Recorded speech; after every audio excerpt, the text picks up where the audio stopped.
Not going to film school was one of the best decisions of my life. And I know that sounds controversial, especially in the creative industry, but it's actually true. I want to be very clear from the start. This video is not about saying film school is bad. And it's definitely not about telling anyone what they should do or shouldn't do. This is just my personal journey and why, looking back, not going to film school helped me become a full-time videographer. A lot of people study film, media or art for very understandable reason. It's the thing they are mostly interested in and it's what they already enjoy. And it feels logical to study exactly that. You want to work creatively later on, so you study something creative. And that makes total sense. But here's the problem I started to notice. In many of these studies, people don't actually learn that much that's new. They already know how to shoot, they already know how to edit, they already have a visual eye. So most of the time, they are just doing more of what they can already do.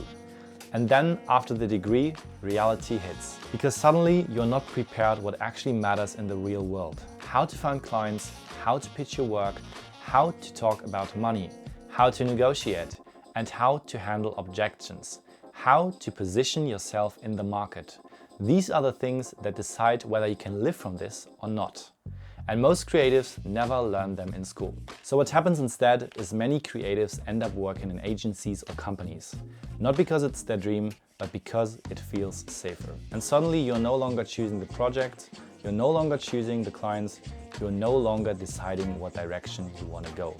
You're just an employee doing the work you are assigned to. And for some people, that's totally fine. But for many creatives, it slowly becomes frustrating. I honestly believe that for a lot of creatives, focusing more on the business side would change everything. Learning how to sell, how to communicate value, how to position yourself, how to run your creative work like an actual business. Or even studying something related to business or economics, and then applying that knowledge to your creative work. Because at the end of the day, this industry is still a business. But the good news is, it has never been easier to learn these things. As a creative today, you don't need to enroll an expensive program or go back to university. You can start by simply watching YouTube videos. Videos like the ones I share on my channel, where I talk about business and real-world experiences from photographers and videographers. And I'm not the only one. There are so many talented creators on YouTube who share incredibly valuable business knowledge just for free. Sales, pricing, client communication, positioning, all of this is out there, completely accessible.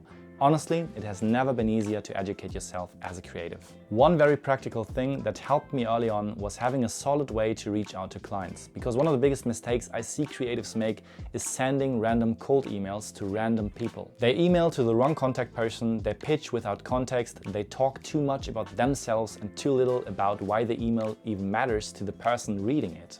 And then they send 50 to 100 emails and wonder why nothing is coming back. What helped me was having a clear structure behind every single outreach. That's what the brief framework is about. It helps to identify the right person to contact, structure your messages clearly and communicate value without sounding salesy. So instead of sending 100 cold emails and hoping for luck, you focus on sending maybe 10 really good ones and doing research on the brand, and suddenly the chances of getting a reply and actually landing a job go significantly up.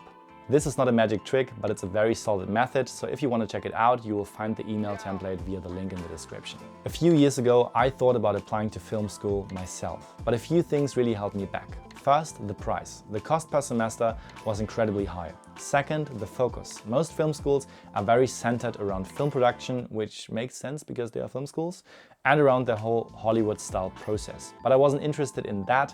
I was interested in videography in general. Commercial work, travel, documentaries, and different formats. And mostly important, I wanted to experience all areas, not just one role. Looking back at the path that I took, I'm really glad that I started as a solo videographer, because in the beginning, you have to do everything by yourself. You acquire the client, you negotiate, you plan the project, you organize everything, and you shoot. You direct, you handle light, you record sound, you edit, you color, and in the end, you deliver. And through that process, you actually understand how the whole system works. Another important thing is, when you work solo, you don't depend on big budgets. You don't need a huge crew, you don't need to hire multiple people, you can work with smaller clients, smaller budgets, and you can still create good work. That flexibility helped me to grow step by step.